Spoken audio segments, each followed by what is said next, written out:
I'm Josna Gavas, Assistant Professor in Botany at Government College of Arts, Science and Commerce, Sangli.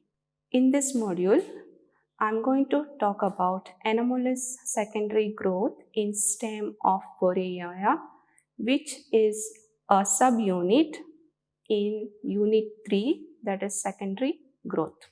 In this module, I'm going to talk about anomalous secondary growth, reasons for deviation in the normal pattern of secondary growth, overview of primary anatomical structure of Borrelia stem, and anomalous secondary growth in Borrelia stem. At the end of this module, you will be able to define anomalous secondary growth and describe anomalous secondary growth in Borrelia stem. Anomalous secondary growth is defined as a deviation from normal pattern of secondary growth resulting in the formation of secondary tissues. Anomalous secondary growth could be due to anomalous position of vascular cambium, abnormal behavior of normal cambium, successive cambium, included phloem, presence of medullary bundles, presence of cortical bundles, intraxillary phloem, secondary growth in monocots, or anomalous primary growth. In Borrelia stem, secondary growth is showing deviation due to the presence of medullary bundles present in the ground tissue. In transverse section, young stem of Borrelia shows the following parts. The transverse section is wavy in outline and is covered by a single layer of epidermis. Towards the outer side of the epidermal layer, there is a thick cuticle and it shows presence of multicellular hairs. Epidermis is followed by cortex, which is differentiated into outer collenchymatous cortex and inner chlorenchymatous cortex.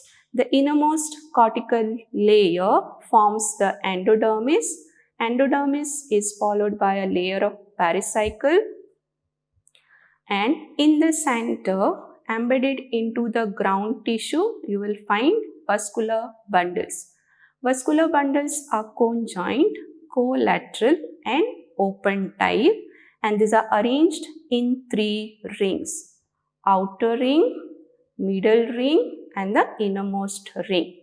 The outer ring comprises of many vascular bundles, middle ring comprises of 6 to 14 bundles, and the innermost ring comprises of only 2 vascular bundles, which are relatively larger in size. In the center, there is a small pith. Secondary growth in Borrelia stem occurs in the outer ring of vascular bundles. In between the vascular bundles in the outer ring, interfascicular cambium develops. The fascicular cambium and the interfascicular cambium joins together to form a cambial ring. The cambial ring formed in the outer ring vascular bundle produces secondary phloem towards the outer side in the fascicular region, and in the interfascicular region it produces parenchyma. Whereas towards the inner side in the fascicular region it produces secondary xylem, and in the interfascicular region it produces lignified conjunctive tissue.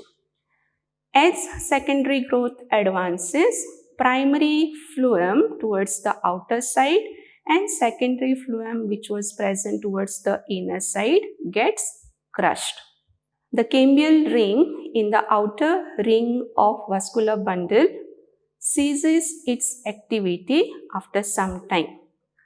Later, a new cambial ring is formed outside the secondary phloem and it produces secondary vascular tissues.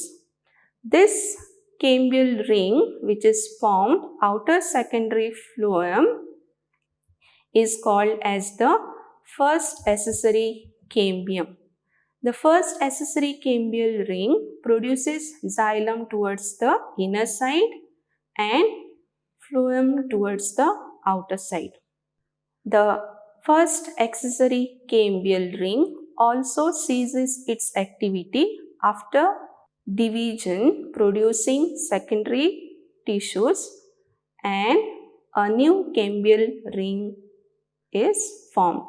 Similarly, 4 or more accessory cambial rings are formed, producing vascular tissue.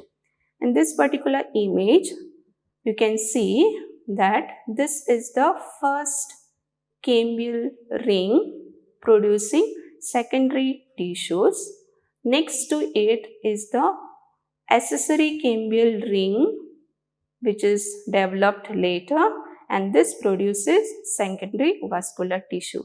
Similarly, there will be other layers formed outside the first accessory cambial ring. Interfascicular cambium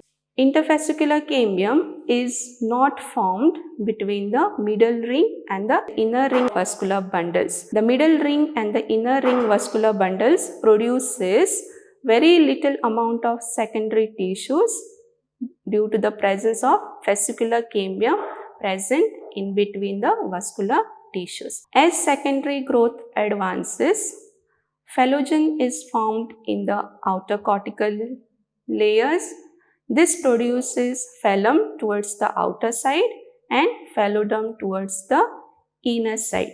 So at the end of secondary growth, the outermost epidermal layer will be replaced by a new protective layer, which is called as peridome. Inside to that, you will have accessory cambial rings, and in the center you will find the medullary bundles. These are the list of references which I have used to prepare this module. Thank you for your attention.